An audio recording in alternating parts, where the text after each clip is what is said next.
kabajamtoota daawwattoota keenyaa kun horaatu qophiilee bashannansiisoo bohaarsoo isiniif qabatee dhiyaataa. Horaatu irratti akka hirmaattan like, share, subscribe akka gootan gamanumaan sinafeerraa. Har'a kan jirru Adulaala Resort bakka daa'imman itti taphatan makiinni argaa jirtan kun ijoolleen itti taphatan akkuma biyya keenyaa argitan faafaateen jiru kana bakkeewwan hawwata Oromiyaa qabu marga deemee sin daawwachiisu horaatu qophaa'ee jira. Sin subscribe kan kabajamtoota keenyaa kun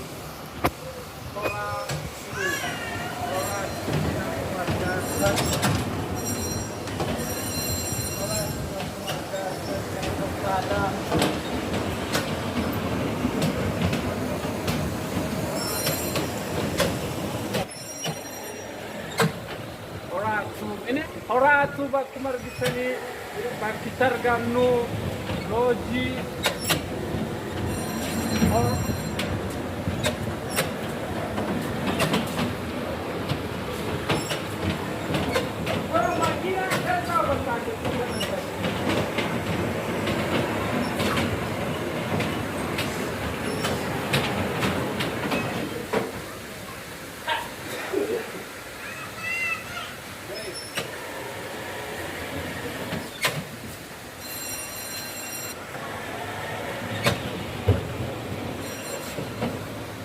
Aún indeci magana.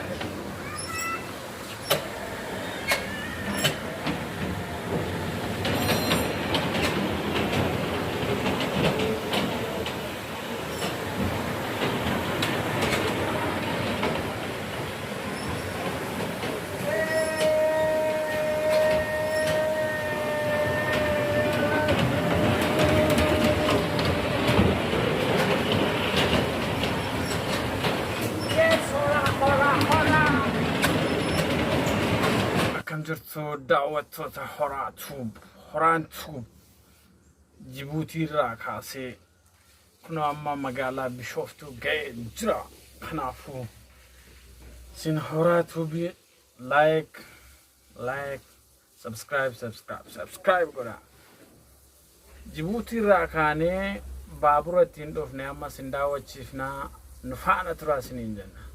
Kun kanan keessa jiru konkolaataa osoo hin taane baabura. Ilaala.